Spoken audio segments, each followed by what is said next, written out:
అందరికీ నమస్తే అండి. మన దేశంలో టాప్ 10 బిలియనియర్లలో అంటే కోటీశ్వరుల్లో 7 ఫార్మా రంగానికి చెందిన వాళ్ళే ఉంటారు.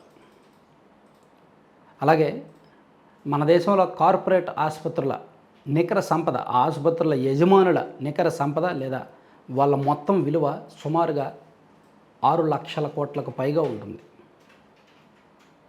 ఇదంతా ఎందుకు చెప్తున్నానంటే, కార్పొరేట్ ఆసుపత్రులకు వెళ్ళేవాళ్ళు కేవలం కోటీశ్వరులే కాదు, పెద్ద పెద్దవాళ్ళే కాదు, సామాన్యులు కూడా, ఒక్కోసారి నిరుపేదలు కూడా కార్పొరేట్ ఆసుపత్రులకు వెళ్ళాల్సి ఉంటుంది. ఉదాహరణకు నాకు తెలిసిన ఒక కేసు, ఒక 4 నెలల కిందట గుంటూరుకు చెందిన ఒక వ్యక్తి ఛాతీలో నొప్పి వచ్చింది. సో మొత్తం అంటే ఈ ప్రాంతం అంతా కూడా నొప్పి రావడంతో గుండెల్లో నొప్పి అనుకొని మామూలుగా గవర్నమెంట్ హాస్పిటల్కి తీసుకువెళ్ళారు. వాళ్ళు ఈసీజీ తీశారు, స్కాన్ చేశారు, ఈ కొవ్వు మొత్తం తీశారు, ఏం కాదు అంతా బాగానే ఉంది అని చెప్పారు. కానీ ఆ లోపల పెయిన్ తగ్గట్ల, 2 వైపులో కూడా పెయిన్ తగ్గట్ల. దీంతో వాళ్ళు ప్రైవేట్ హాస్పిటల్కి రెఫర్ చేశారు. సో ప్రైవేట్ హాస్పిటల్స్కి వెళ్తే లంగ్స్లో ఇన్ఫెక్షన్ ఉంది, అక్కడెక్కడో హోల్ పడింది అని చెప్పారు. దాన్ని స్కాన్ చేసి రిపోర్ట్ తీసి, సో దానికి ఆ హోల్ పోడ్చాలి, దానికి ఆపరేషన్ చేయాలి, ఇది ఆరోగ్యశ్రీలో కవర్ అవ్వదు అని చెప్పారు. మరి ఎంత ఖర్చు అవుద్ది అంటే ఒక 3-4 లక్షల వరకు ఖర్చు అవుద్ది అని చెప్పారు. సో దీనికి వీళ్ళు అతనికి ఉన్న పొలం తాకట్టు పెట్టి ఒక 5 లక్షల డబ్బులు తీసుకొచ్చి ఆపరేషన్కి రెడీ అవుతున్న సమయంలో, ఇది మరి లంగ్స్ ఓపెన్ చేసి ఆ హోల్ పోడ్చాలి కదా, ఇది అరుదైన శస్త్రచికిత్స, మా హాస్పిటల్లో అంత యంత్ర పరికరాలు ఏమీ లేవు, హైదరాబాద్లో ఒక కార్పొరేట్ హాస్పిటల్లో అయితే బాగా చేస్తారు, ఇదే అమౌంట్కి అక్కడ చేసేలా మాట్లాడదాము అని చెప్పి వాళ్ళు ఆ గుంటూరు హాస్పిటల్ నుంచి కాస్త అక్కడికి పంపించారు, హైదరాబాద్. అక్కడికి వెళ్ళిన తర్వాత వాళ్ళు ఏం చెప్పారంటే, వన్స్ హాస్పిటల్లో అడ్మిట్ అవ్వడం వరకే వీళ్ళ పని, అడ్మిట్ అయిన తర్వాత వాళ్ళు చెప్పేది వినాల్సిందే, వాళ్ళ చేతుల్లో బందీగా ఉండాల్సిందే. ఎందుకంటే వాళ్ళు రకరకాల కాంప్లికేషన్స్ సృష్టించి మరీ చెప్తారు, భయపెడతారు. అందరికంటే మనిషికి భయం ఏది? ప్రాణం కదా. సో ప్రాణ భయంతో హాస్పిటల్లో ఉన్న వ్యక్తి వాళ్ళకి సరెండర్ అవ్వాల్సిందే కదా. సో లంగ్స్కి హోల్ అవ్వడంతో పాటు, సో దీనికి ఆపరేషన్ చేస్తే పక్కన కూడా కొంత డ్యామేజ్ అవుద్ది, దాని గురించి కూడా మళ్ళీ దానికి ఏం అవ్వకుండా కంట్రోల్ చేయాలి, దానికి కొన్ని ట్యూబులు పెట్టాలి, సో దానికోసం ఇంకో 7-8 లక్షల వరకు ఖర్చు అవుద్ది, మొత్తం మీద మీకు 12 లక్షల వరకు ఖర్చు అవుద్ది అని చెప్పారు. ఇది అది అన్నీ కలిపి. సరే అతను మరి ఎలాగో పొలం తాకట్టు పెట్టాడు కదా, ఇంకొక 2 ఎకరాలు తాకట్టు పెట్టి డబ్బులు తీసుకొచ్చి రెడీ చేశారు. సో ఇంత చేసిన తర్వాత బతుకుతాడో లేదో కూడా తెలియదు అని చెప్పి ముందుగానే ఒక సంతకం, సాధారణంగానే సంతకం తీసుకుంటారు, ఏ చిన్న ఆపరేషన్ చేసినా సరే సంతకం తీసుకుంటారు రిస్క్కి. సో అతను శస్త్రచికిత్స అయింది, శస్త్రచికిత్స జరిగిన 2 వారాలకు అతను మరణించాడు. డబ్బులు పోయాయి, మనిషి ప్రాణము దక్కలేదు. ఇటువంటి ఘటనలు ఎన్నో మన రాష్ట్రంలో, మన దేశంలో ఇటువంటి సంఘటనలు ఎన్నో. జస్ట్ ఉదాహరణ మాత్రమే చెప్పాను. మనం సాధారణంగా కాలు నొప్పని, కడుపు నొప్పని, తలనొప్పని ఏ పని మీద మనం హాస్పిటల్కి వెళ్ళినా సరే వాళ్ళు అన్ని టెస్టులు చేస్తారు. ఇదేంటి ఆరోగ్యశ్రీ ఉంది కదా, ఎన్టీఆర్ వైద్య సేవ ఉంది కదా, సో ఫ్రీ శస్త్రచికిత్స జరుగుతాయి కదా అనుకోవచ్చు. కానీ కాంప్లికేషన్స్ చేయరండి. ఈ గవర్నమెంట్ హాస్పిటల్స్ కావచ్చు, లేదంటే ఆరోగ్యశ్రీ నెట్వర్క్ హాస్పిటల్స్ కావచ్చు, సాధారణ శస్త్రచికిత్సలు చేసేస్తారు.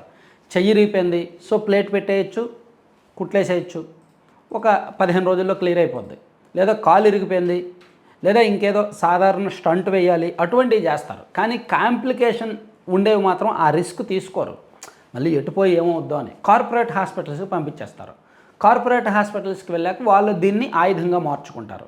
ప్రతి 10 కేసుల్లో 50 ఏళ్ళు దాటిన వయసు వచ్చిన తర్వాత ప్రతి 10 కేసుల్లో 7 లేదా 8 ఇటువంటి కాంప్లికేటెడ్ కేసులే ఉంటాయి. ఎక్కడో దగ్గర కణితి ఉండడం కానీ, ఎక్కడో దగ్గర బ్లడ్ క్లాట్ అవ్వడం కానీ, బ్రెయిన్లో బ్లడ్ క్లాట్ అయిందని, బ్రెయిన్లో కణితి ఉందని, బ్లడ్ లీక్ అవుతుందని, లేకపోతే ఊపిరితిత్తుల్లో రంధ్రం ఉందని, అక్కడ ఉందని, ఇక్కడ ఉందని, ఏదో ఒక అవయవం చెడిపోయిందని, ఇలా ఉంటాయన్నమాట. సో ఇలా కార్పొరేట్ హాస్పిటల్స్ దోపిడీ ఎక్కువ. ఇది ఇప్పుడు వరకు నేను చెప్పింది అందరికీ తెలిసిందే. ఎందుకయ్యే ఈ సోది చెప్తున్నావు అనొచ్చు. ఎందుకు చెప్తున్నానంటే, ఈ మధ్య ఈ పార్లమెంట్ బడ్జెట్ సమావేశంలో ఢిల్లీకి చెందిన ఆమ్ ఆద్మీ పార్టీ రాజ్యసభ సభ్యురాలు స్వాతి మలివాల్ రాజ్యసభ చర్చ సందర్భంగా ఒక క్లినికల్ ఎస్టాబ్లిష్మెంట్ యాక్ట్ ఒకటి తీసుకురావాల్సిన అవసరాన్ని, ఆవశ్యకతను పార్లమెంట్ ముందుంచారు, పార్లమెంట్ ఉభయ సభల ముందుంచారు. అది దేశవ్యాప్తంగా చాలామందిని ఆలోచింపజేస్తుంది. నిజంగా ఆ చట్టం వస్తే దేశంలో పేదవాడికి మధ్యతరగతి వాడికి కొంత సేఫ్ జోన్లోకి వెళ్తారు. కార్పొరేట్ హాస్పిటల్స్ దోపిడీకి కొంత అడ్డుకట్ట పడతాయి. ఈ క్లినికల్ ఎస్టాబ్లిష్మెంట్ యాక్ట్ ఉద్దేశం ఏమిటంటే ముందు చికిత్స తర్వాత బిల్లు. సాధారణంగా హాస్పిటల్స్లో జాయిన్ అయిన వెంటనే ఏం చేస్తారు, జాయిన్ అయిన వెంటనే ఇమీడియట్గా కొన్ని టెస్టులు రాస్తారు, అలాగే కొంత మెడిసిన్ రాస్తారు. ఈ టెస్టులకి మెడిసిన్స్కే సుమారుగా ఒక 20,000 25,000 అయిపోద్ది. ఆ తర్వాత ఏ చిన్న అవసరం ఉన్నా లేకపోయినా ఐసీయూలో పెట్టేస్తారు. ఐసీయూలోకి వన్స్ వెళ్ళిన తర్వాత హాస్పిటల్ రేంజ్ని బట్టి 7 స్టార్ హోటళ్ళ రూముల రేట్ల కంటే ఎక్కువ ఉంటాయి. సో లోపలికి వెళ్ళనివ్వరు, ఎవరికో ఒకరికి అనుమతిస్తారు. అంతా హడావుడి ఉంటుంది, ఒక ఠాగూర్ సినిమా టైప్లో ఉంటుందన్నమాట. సో ఇదంతా జరిగేసరికి వాళ్ళు ఒక 3 రోజులు ఆ హాస్పిటల్ నుంచి సేఫ్గా బయటకు వచ్చిన ₹1,00,000 వదిలేస్తుంది. సో ఈ ₹1,00,000 ఎందుకు పే చేయాలి, ఏమీ లేకపోయినా సాధారణ మెడికల్ టెస్టులకి సాధారణ మందులకి? సో అది అందుకే ఈమె ఏం పాయింట్ రైజ్ చేశారంటే క్లినికల్ ఎస్టాబ్లిష్మెంట్ యాక్ట్ అదొకటి తీసుకొద్దాం, ఒక చట్టం రూపొందిద్దాం. సో దానివలన ముందు చికిత్స తర్వాత బిల్లు. సో హాస్పిటల్స్లో జాయిన్ అయిన తర్వాత ఫస్ట్ చికిత్స చేస్తారు, చికిత్స చేసినంత వరకు ఎంత అయిందో వాళ్ళే పెట్టుకుంటారు, లాస్ట్లో బిల్లు చెల్లించేలా పెడదాం. సో ఆ రోగి సాటిస్ఫై అయితే ఏమీ లేకుండా మొత్తం నయమై బయటకు వస్తే వాళ్ళు దేనికి ఎంత అయిందనేది ఇస్తారు. ఒకవేళ వాళ్ళు ఇవ్వకపోతే చట్టపరంగా చర్యలు తీసుకునే హక్కు హాస్పిటల్స్కి ఉంటుంది కదా. ప్లస్ వాళ్ళు దేనికి ఎంతెంత ఛార్జ్ చేశారనేది ట్రాన్స్పరెంట్గా ఉండాలి. వాళ్ళు హాస్పిటల్ దానిలో డిస్ప్లే చేయాలి, ప్రతి హాస్పిటల్కి బయట డిస్ప్లే చేయాలి. ఇక్కడ రూమ్ ఖరీదు ఇంత, ఈ మెడిసిన్ ఖరీదు ఎంత, బయట మెడిసిన్ తీసుకుంటే ₹10 ఉన్నది హాస్పిటల్కి వెళ్ళేసరికి ₹100 వసూలు చేస్తారు కార్పొరేట్ హాస్పిటల్స్లో. అది సాధారణమే. ఇప్పుడు పెద్ద పెద్ద 7 స్టార్ హోటల్లో బయట ఒక బాయిల్డ్ ఎగ్ బయట ₹10 ఉందనుకోండి, అదే 7 స్టార్ హోటల్లో 300 500 ఛార్జ్ చేస్తారు. అలాగే బయట ₹10 ఉన్న మెడిసిన్ కార్పొరేట్ హాస్పిటల్లో ₹100 ఛార్జ్ చేయడం సహజమే. సో అది ముందే తెలిసేలా పెట్టాలి అంటారు ఆమె. సో ఆ రోగికి ఏ మెడిసిన్ అవసరం అవుద్దో, ఎటువంటి చికిత్స చేస్తున్నారో, ఎంత ఛార్జ్ చేస్తున్నారో అనేది లాస్ట్లో బిల్ వేయాలి.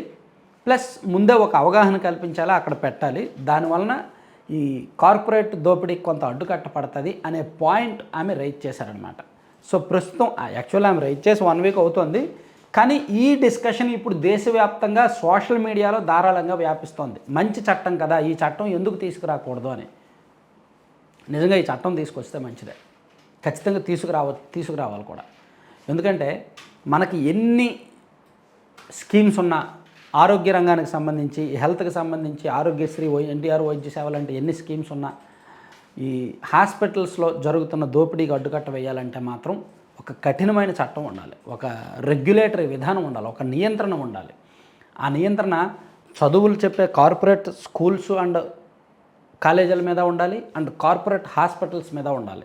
ఆ నియంత్రణ ఉంటేనే వాళ్ళు భయపడతారు. కానీ దురదృష్టవశాత్తు ఏం జరుగుతుందంటే మన దేశంలో కార్పొరేట్ విద్య అందిస్తున్న సంస్థల వాళ్ళు అండ్ కార్పొరేట్ హాస్పిటల్స్ వాళ్ళు ప్రభుత్వ పెద్దల దగ్గర అంటే వాళ్ళ సన్నిహితులుగా మారిపోయారు. ఎలక్షన్స్లో ఫండింగ్ వాళ్ళే ఇస్తారు. ఇప్పుడు మనం ఈ ఫార్మాలో ఉన్న వాళ్ళని చూసాం కదా, రాజ్యసభ సభ్యులు చాలామంది ఉన్నారు, హెటోరో డ్రగ్స్ వాళ్ళు వీళ్ళు ఏంటి రాజ్యసభ సభ్యులుగా ఉన్నారు కదా. అంటే పాలిటిక్స్లో వాళ్ళే ఉన్నారు, పొలిటీషియన్స్కి బ్యాక్ ఎండ్లో వాళ్ళే ఉన్నారు, రాజకీయ పార్టీలకు ఫండ్ ఇచ్చే వాళ్ళ స్థానంలో వాళ్ళే ఉన్నారు. కాబట్టి చట్టం చేయాలంటే వాళ్ళే చేయాలి. సో వాళ్ళు చెయ్యరు. అందుకే సంవత్సరాల తరబడి దీని మీద చర్చ జరుగుద్ది తప్ప ఫలితం కనిపించడం లేదు. అందుకే ఈ కార్పొరేట్ హాస్పిటల్స్ సంపద సంవత్సరంకి పెరిగిపోతుంది. 2020 నాటికి 1,00,000 కోట్లు వాళ్ళ సంపద, 2025 నాటికి 6 లక్షల కోట్లు, 2030 నాటికి 13 లక్షల కోట్లకు వెళ్తుందంట వాళ్ళ సంపద. మన దేశంలో కార్పొరేట్ హాస్పిటల్స్ సంపద ఇదంతా ఎవరి డబ్బులు? సో అది ఆలోచించాల్సిన అంశం. అందుకే ఈ క్లినికల్ ఎస్టాబ్లిష్మెంట్ యాక్ట్ తీసుకురావాలి అని ఆమె చెప్పారు. దేశవ్యాప్తంగా మద్దతు వస్తుంది.